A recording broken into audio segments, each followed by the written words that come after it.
लोग के इंटरव्यू प्रारंभ होने वाले हैं। बहुत सारे युवा मुझसे बोल रहे थे गुरुजी एक वीडियो बनाना कि भाई अब हमारा जो इंटरव्यू होने वाला है उसमें हम क्या पहन कर जाएं। देखो मैं हमेशा बोलता हूँ महाराज आपके वस्त्रों में ज्ञान में बहुत अंतर होता है। वस्त्रों से एक अच्छे व्यवहार, अच्छे चरित्र और एक मर्यादाबद्ध संस्कृति की और धर्म की पहचान तो हो सकती है, लेकिन अगर इंटरव्यू की बात करोगे तो उसमें जो प्राथमिकता होती है आपके ज्ञान की होती है। तो ज्ञान और आभूषण जो भौतिक चीज़ें हैं उसमें बहुत अंतर होता है, लेकिन वस्त्र भी एक स्थान रखते हैं। कहाँ पर?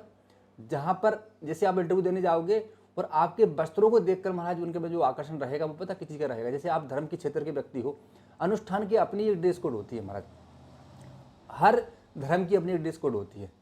अगर आप सेना में हो उसकी अपनी एक ड्रेस कोड है, अगर आप स्कूल में जाओगे विद्यालय में पढ़ने तो उसकी अपनी अलग ड्रेस कोड है। ऐसे ही धार्मिक अनुष्ठानों की एक ही ड्रेस कोड होती है पूरे भारतवर्ष में सनातन धर्म की। महाराज आपने रेशमी वस्त्र पहनते हुए देखा होगा, धोती पहनते हुए देखा, आपने कुर्ता पहनते हुए भी देखा होगा, कुर्ता पजामा पहनते हुए देखा होगा, आपने सदरी देखी होगी, तो बहुत सारी चीज़ें देखी होंगी महाराज।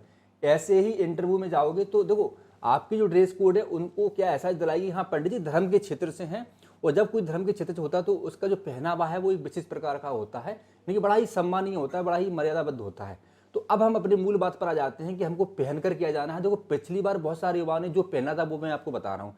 पिछली बार युवा पता क्या पहनकर गए थे?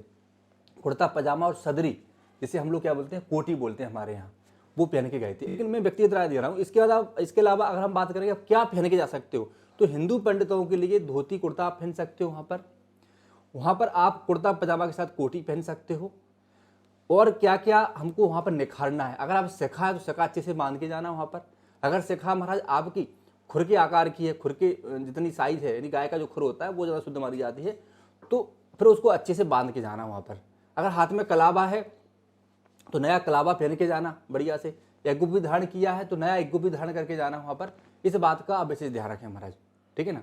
इसलिए विशेष ध्यान रखें क्योंकि वहाँ पर जो आप पहन के जाओगे उससे संबंधित वो पूछेंगे, तो उसकी आपको जानकारी भी होना चाहिए कि हमने शिखा क्यों बांध के रखी, शिखा का क्या महत्व है, कलावा का क्या महत्व है, तिलक का क्या महत्व है, यज्ञोपवीत का क्या महत्व है। कई बार पिछली बार ऐसा भी हुआ कि कई बंदों के उन्होंने यज्ञोपवीत चेक किए, दिखाओ आपने अंदर पहना है कि नहीं पहना है। और यज्ञोपवीत हम कितने समय में बदल सकते हैं और इसको नया धारण करते हैं, तो त्याग मंत्र कौन सा है, ग्रहण मंत्र कौन सा है, ये सब चीज़ें छोटी मोटी चीज़ें आपको आना चाहिए। अब हम बात करते हैं ड्रेस कोड की। तो ड्रेस कोड में मैं फाइनली आपको जो चॉइस दे रहा हूँ वो यही दे रहा हूँ महाराज आपको, कि आप कुर्ता पजामा पहन के जाना और कुछ सदरी पहन के जाना, और जो जूते वो फॉर्मल पहन के जाना। अगर आप जूते नहीं पहन सकते तो सैंडल आती है महाराज, सैंडल के ऊपर आप मोजे पहन के जाना, सबसे बढ़िया है महाराज मैं बता रहा हूँ। और बहुत सुंदर भी लगता है व्यक्ति और बहुत मर्यादाबद्ध लगता है। अगर आपने कुर्ता पजामा पहन रखा है या धोती कुर्ता पहन रखा है, उसके नीचे उसके ऊपर अगर सैंडल है तो बहुत ही सम्मानीय व्यक्ति हो जाते हो आप। मैं बता रहा हूँ बहुत अच्छा आकर्षण पड़ता है। एक भाई हमारा इंटरव्यू हमसे पूछ रहा था, गुरुजी अगर हम कोट पैंट पहन के जाएंगे तो क्या होता है? देखो कोट पैंट पहन के जाओगे तो वो आपको भगा नहीं देंगे, ना वो आपसे कुछ बोलेंगे, लेकिन एक विपरीत प्रभाव पड़ता है कि पंडित जी आए तो धर्म कार्य के लिए, लेकिन पहन के क्या रखा है। तो आप आईएएस का इंटरव्यू नहीं दे रहे, अब धर्म संस्कृति की पहचान भी कराना है हमारा, तो वहाँ पर जाके हम लोगों को इसका विशेष ध्यान रखें, ठीक है ना। वीडियो लंबा और मैं ज़्यादा बात नहीं करूँगा आप लोगों से, लेकिन एक ही बात मैं करूँगा कि जो मौलवी हैं, भारतीय जो वेशभूषा है, आप जो काजी जो यूनिफॉर्म पहनते हैं आप वो पहन के जाना। जो ग्रंथी भाई हैं हमारे, जो मंदिरों में साधारण वेशभूषा होती है आप उसको पहन के जाएं, ज़्यादा दिमाग नहीं लगाएं। ज़्यादा अगर कोई व्यक्ति बोलता है कि श्रीमान जी मैं साधारण पैंट शर्ट पहन के जाऊँगा तो कोई दिक्कत आ सकती है, कुछ दिक्कत नहीं आ सकती, कोई दिक्कत नहीं है महाराज।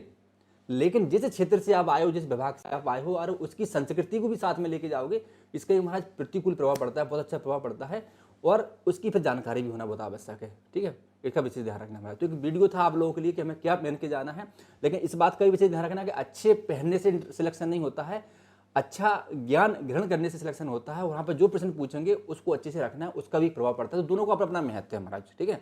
तो ड्रेस कोड से एक अच्छे नंबर भी मिल सकते हैं आपको। ड्रेस कोड पहन के जाओगे तो थोड़े से नंबर थोड़े से घट सकते हैं, भले आप तरह भी अच्छा बता दोगे। दोनों चीज़ें महत्वपूर्ण है, एक दूसरे के पूरक भी यहाँ इंटरव्यू में। ऑनलाइन क्लास लेना चाहते हो तो इस वीडियो के नीचे हमारे ऐप की लिंक है, उसको ज्वाइन करें और 2025 के लिए आप तैयारी करें। जय हिंद, वंदे मातरम।